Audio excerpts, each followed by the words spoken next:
Olá pessoal, sejam bem-vindos a mais um Duplo Café dessa semana. Você que está chegando agora no nosso canal da Eudaimonia Projetos Digitais, aproveita e dá uma olhada aqui.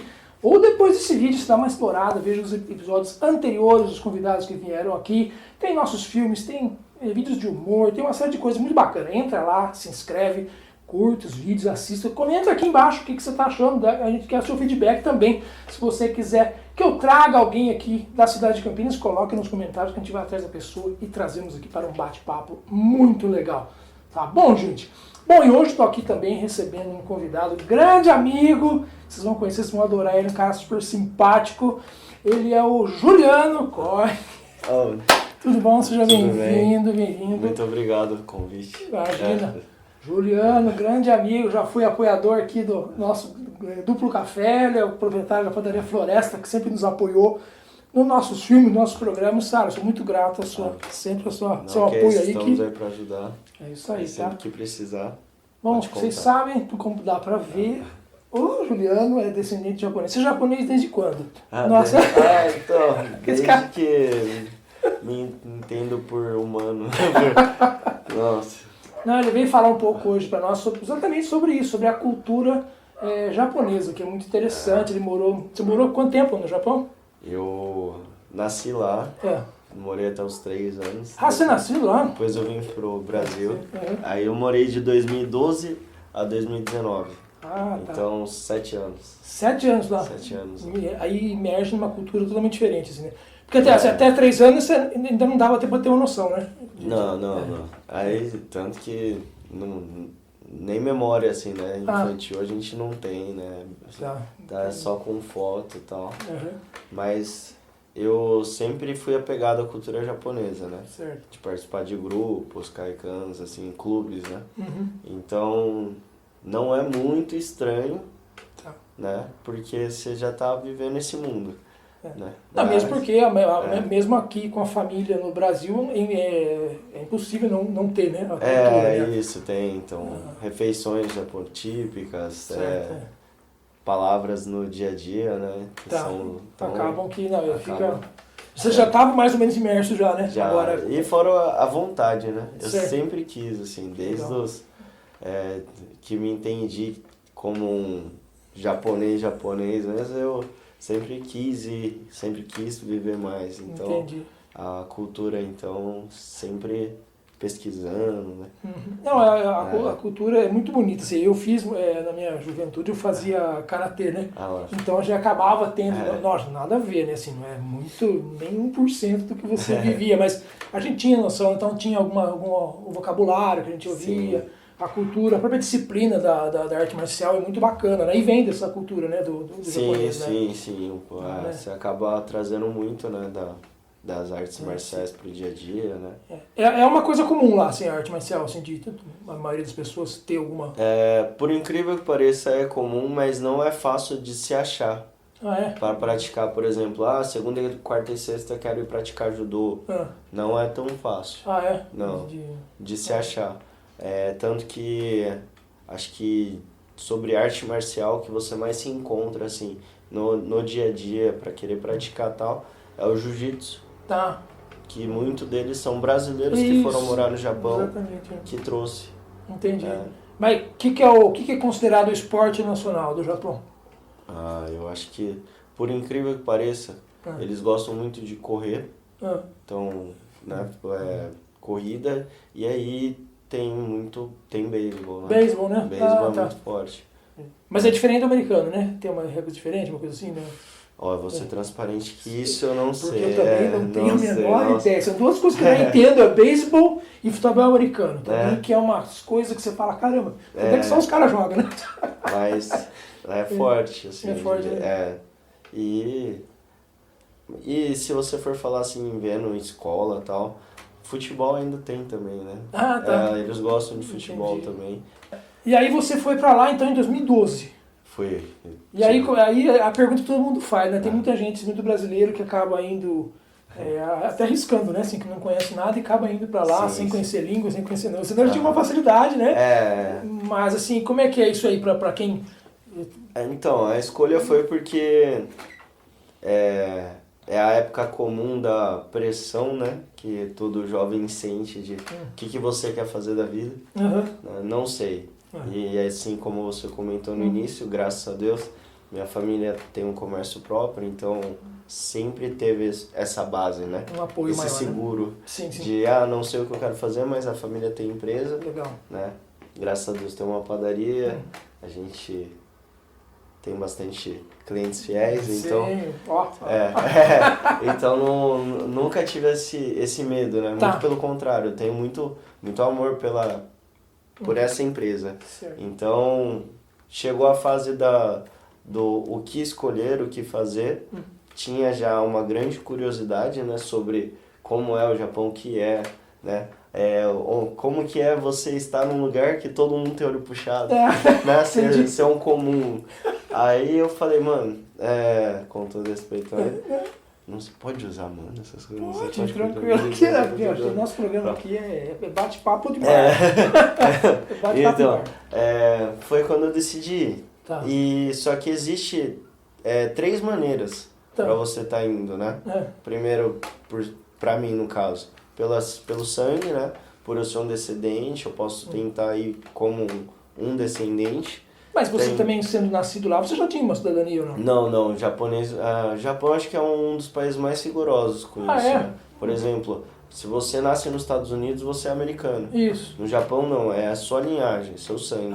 Então você é um brasileiro que nasceu no Japão, só isso. Mas você ainda é um brasileiro. Entendi. Entendeu? E pra você, pai brasileiro que teve seu filho lá, é muito burocrático se você aceitar fazer com que o seu filho seja japonês. Porque tem que fazer um processo, então, nessa medida agora para você? Tem um processo, no caso, seu filho tem que estudar lá, ele tem que ter tanto por cento do idioma, né, da cultura japonesa. E aí, por exemplo, se você se torna um japonês lá, seu pai teria que estar voltando para cá, pro Brasil, para estar renovando visto, renovando o passaporte, tudo que seja, aqui dentro do Brasil. Seu filho teria que estar fazendo tudo isso ao contrário. Então, se você decide um dia voltar para o Brasil, e quase todo mundo que eu conheço, pelo menos, que vai para o Japão, pensa um dia voltar para o Brasil, seu filho teria que estar indo para o Brasil e toda vez está voltando para o Japão. Cara, senão ele não consegue ser considerado um cidadão japonês. Você teria que estar renovando as coisas. Né? Então, ou você mora lá direto. Ou você mora lá direto. Aí acaba ficando pesado pro pensamento reverso, né? Entendi. Tipo assim, se você mora no Japão, quer vir sempre pro Brasil, é fácil. Tá. Agora, se você mora no Brasil, quer ir sempre pro Japão, acaba se tornando difícil. Entendi. Então, muitas pessoas escolhem o quê? Tem um filho no Japão, mas ele é brasileiro, mais fácil. Então tá, então a primeira maneira é essa, é a linhagem. Isso, as outras são... a gente fala que tem o arubaito, que é experiência, né? É como se você pode ir e ficar de 3 a 6 meses, né, num pacote fechado e depois volta pro Brasil de novo. Você tem dia para voltar, dia para voltar. Tá. Né? E aí, ou você vai como DKCI, que aí é o mais comum. Os brasileiros que vão a trabalho, visto de trabalho de longo período e tenta fazer a sua jornada, sua, sei lá, independência financeira lá ou uma temporada para voltar. Mas também você tem uma data para ir embora? Não, você vai renovando. Você tem um visto de trabalho que você pode estar sempre tentando renovar. O arubaito, você vai com um visto temporário. Então você tem o que você falou, a data para ir e a data para voltar. Entendi. Eu não sabia disso. É diferente. Eu tive um amigo que ele passou muito tempo lá, né? Então ele contou umas coisas, até queria tirar essas dúvidas, porque fica essas dúvidas, né? Se eu puder. Vamos lá, a primeira coisa que ele falou... Assim como quem estiver vendo, né? Caso eu esteja falando alguma coisa errada também, muita experiência minha no Japão, né? É experiência pessoal. Exatamente. Então às vezes pode ser que a minha percepção, minha conclusão de tudo esteja meio equivocada também. Então, ajudem o G, comenta. É isso aí. Aí, ó, eu vou deixar o Instagram dele aqui. Se tiver alguma dúvida, aí manda pra ele lá. Coisa aí. Fala que você viu ele aqui no Duplo Café, que ele já vai saber. Tá bom? Beleza. O que ele me falou, meu amigo me falou, ele era oriental. Né? Sim. Eu não sei se tinha tudo, no caso, a linhagem, como você está falando, né? Porque ele já era brasileiro mesmo. O que ele falava pra mim, que mesmo ele sendo oriental, que tem as características físicas do oriental, o pessoal sabia que ele não era de lá. Ah, não, sim, percebe, tem vários fatores, né? Por exemplo, tom de pele, já se vê, postura de uma pessoa, você sabe a postura tradicional para uma postura ocidental. Ah, né? Tem muita diferença. E o próprio idioma, né? Ao abrir a boca você já sabe se é ou não, né? Você se entrega. É verdade também que a língua japonesa, ela tem várias etapas, assim, que tipo, a pessoa mais nova não sabe tudo que uma pessoa mais idosa sabe, e por aí vai, assim, não? Sim, o idioma é dividido em 5 níveis, né? Se você for falar, isso. Então, você vai a partir, é graduação, né? Tá. E aí, dentro dos 5 níveis, tem 3 estilos de gramática, né? Se for falar. Ideograma, que são... Que é a escrita lá. São as escritas. Então, tem o kanji, que é o que todo mundo conhece, né? Os desenhos mais difíceis. Aí tem o hiragana, que é o básico japonês, e o katakana, que foi uma linhagem criada para nomes e palavras ocidentais, né? Então, ela tem um formato diferente também.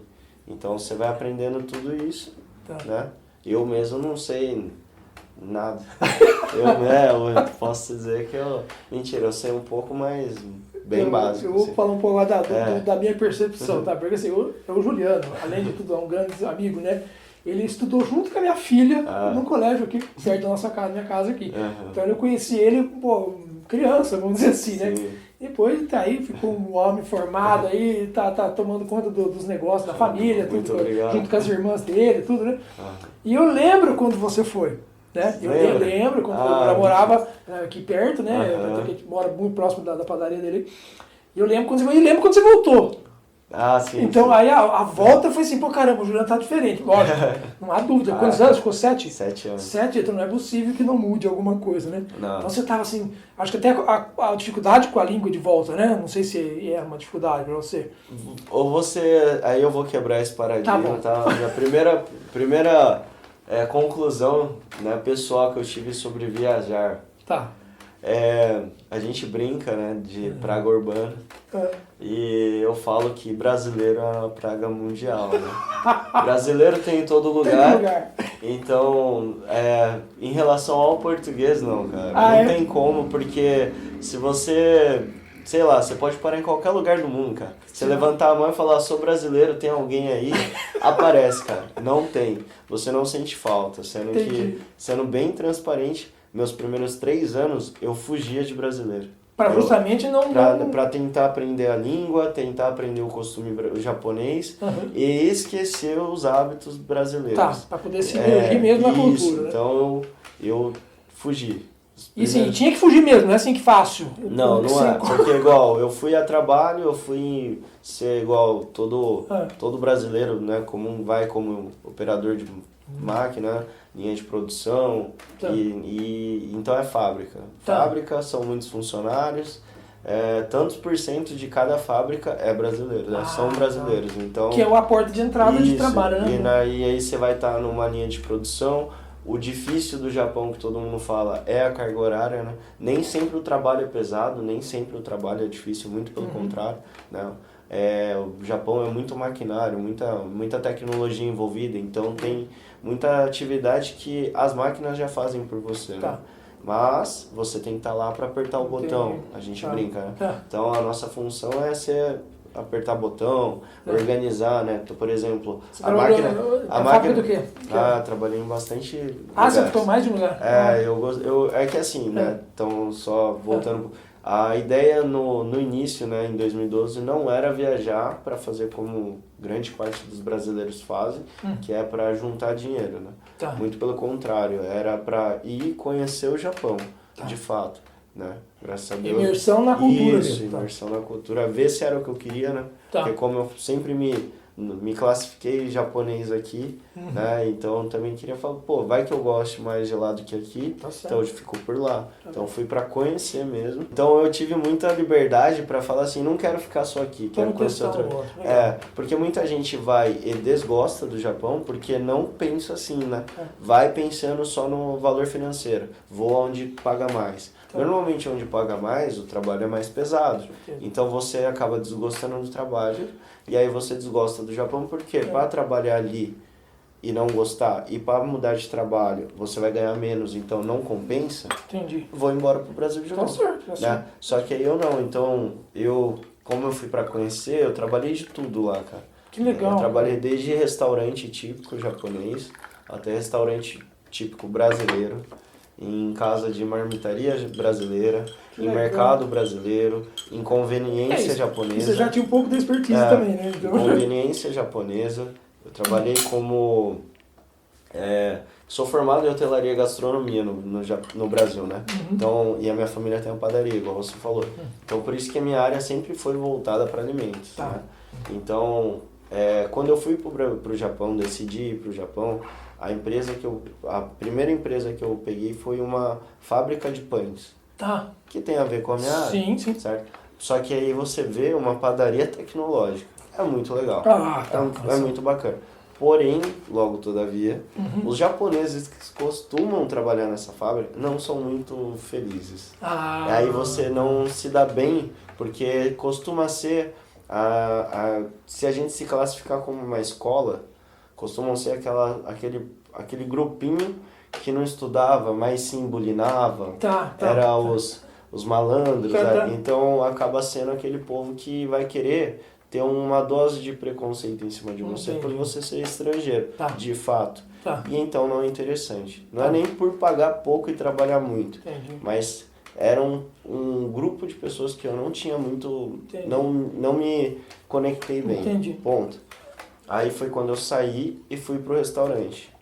Aí na época de restaurante foi muito bacana, foi onde eu aprendi bastante japonês, bastante a cultura japonesa, mas não tinha muita segurança financeira. Entendi. Porque eu fico imaginando assim, ou pro brasileiro que quer ir para ganhar dinheiro, tudo bem, é um foco muito diferente do que você foi. Isso. E assim, eu acho o que você foi fazer é algo muito mais bacana, porque você está investindo numa coisa, um país daquele, uma cultura linda, absurda, de moderna, tradicional, junta, né, o moderno com o tradicional muito antigo, né, é milenar o negócio, né? A gente não vive num país que tem 500 anos, né?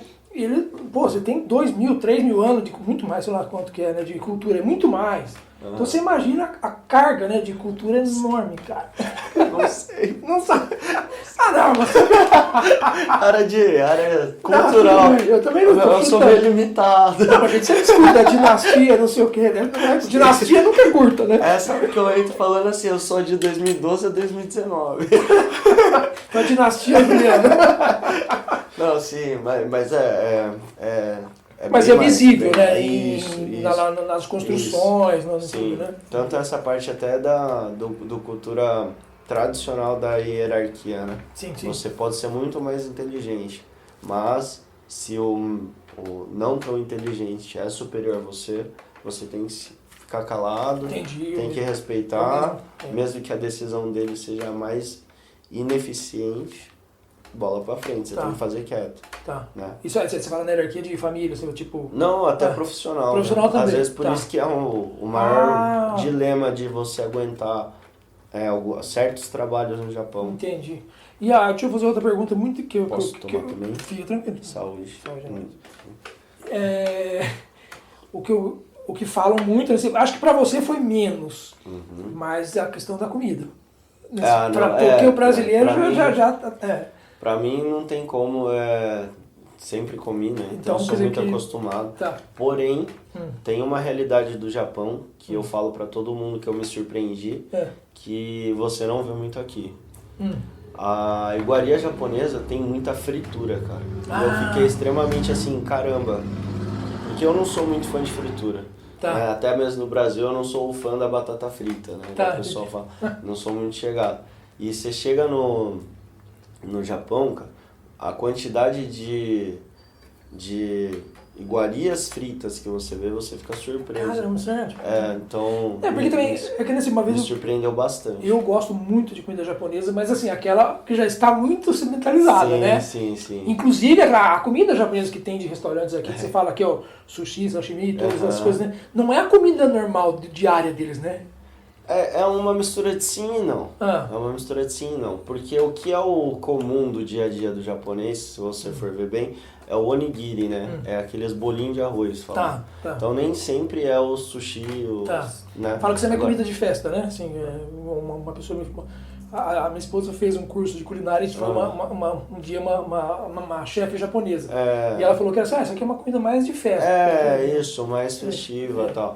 Né? E o ashoko, né? Refeição quente mesmo, que é o tradicional que você vê, aquele gohanzinho todo coladinho no chawanzinho, algum caldo, né? O arroz também é muito presente, né? O gohan. Gohan, né? Gohan. Isso é muito comum, tanto que lá no Japão uma coisa que me surpreendeu também bastante no início é que eles comem comida no café da manhã. Comida mesmo? Isso é normal, você comer o arroz branco, comer como se fosse uma refeição mesmo. E o fast food japonês também é alimento, é comida, assim, tipo, é arroz e tal. Entendi. Não é muito a prática igual aqui do Brasil de ser, o que é fast food aqui? Lanche, cachorro quente, qualquer coisa assim, né? Salgados, assados e tal. Lá não é. Entendi. O fast food lá também. Talvez você não saiba. Talvez você não saiba. Mas eu me arrisco a fazer um japonês, hein? Eu aprendi a fazer, eu faço, comprei todas as coisinhas, comprei a faquinha certinha, lá, a esteirinha pra enrolar, eu faço o japonês. O pessoal da minha família sempre pede, eu faço. Que legal. Aprendi a fazer a receita do gohan, né, que não é um arroz normal igual o nosso, né? Então ele é meio mais papa, né? Isso. Tem muito amido, tem muito... Mas a própria papa também não é só cozinhar na água, né? Tem o tempero pra deixar ele... Tem tempero e troca água, isso aqui, tem toda uma preparo lá. Meu japonês fala muito bem. Tudo bem que o japonês que a gente tá acostumado aqui é muito ocidental, né? Colocar, não usa cream cheese, que nem usam aqui. Então, aí junta outra surpresa, né? Porque no Japão, vamos falar primeiro do Brasil. No Brasil a gente considera o quê? Manteiga, maionese, algo mais gorduroso. Cream cheese, algo mais saudável, Philadelphia e tal, né? Então, só que no Japão, a base predominante não é o cream cheese, é a maionese. Maionese. Eles usam muita maionese também, né? Então isso você fica muito surpreso, assim, você fica... Caramba.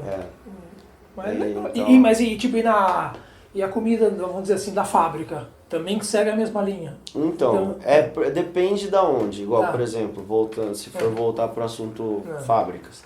Primeira foi de pães. Na fábrica de pães, eles não servem alimento. Eles têm um refeitório. Só que aí, então, a sua comida você tem que levar. O que você quer comer, você tem que levar. Só que como é uma fábrica de pães, eles têm os pães das fábricas que você pode comprar mais barato se você quiser comer o pão. Entendi. Então, na época da fábrica de pães, foi a alimentação mais errada da minha vida.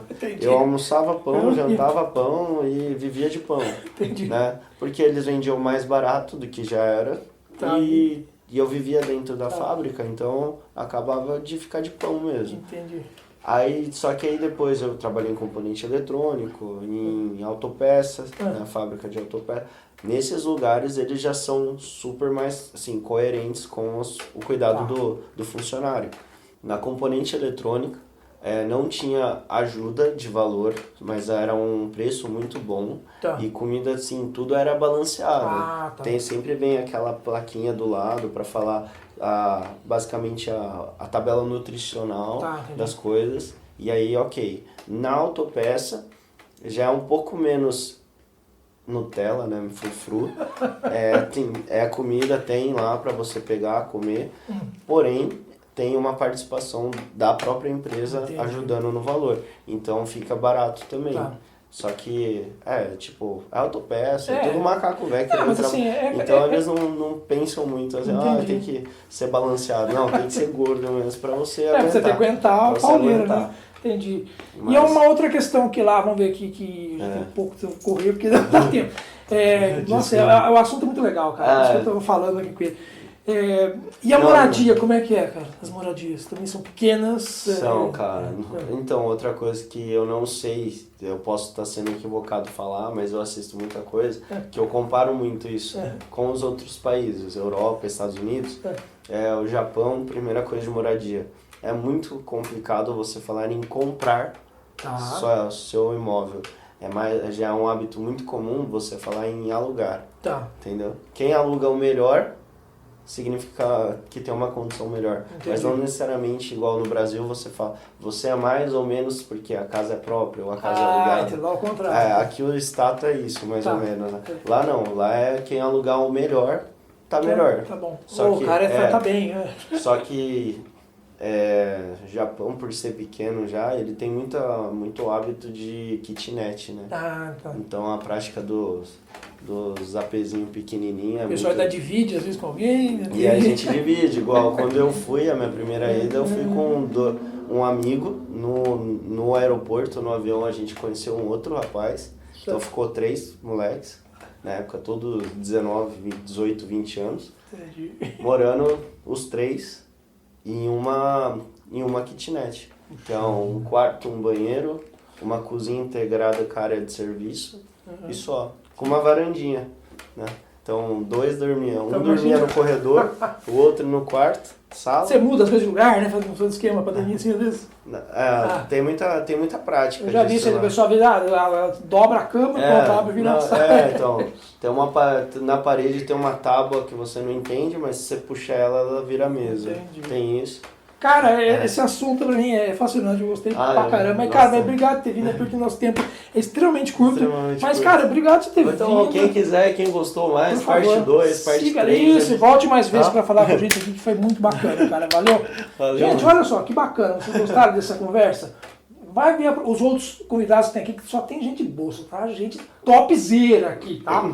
E aí você que ainda não se inscreveu no canal da Eudaimonia, entra aí, já se inscreve, curte lá, ajuda a gente a fazer esse canal crescer, esse programa ficar mais relevante, tá bom? E você aí que tem algum tipo de café e quer patrocinar, esse cara já patrocinou eu aqui, hein? A segunda temporada foi ele que patrocinou, eu agradeço demais por isso, cara. Agora a gente tá procurando alguém ligado a café, porque, o programa é café, cara, né? E vai vir aí, já temos umas propostas, tá? Mas fica aberto aí, você quer mandar um café pra gente experimentar, fica à vontade. A gente coloca aqui pro convidado e ele dá o feedback do café aqui. Tá bom, gente? Então agradeço vocês ficarem até com a gente até o final e até o próximo Duplo Café.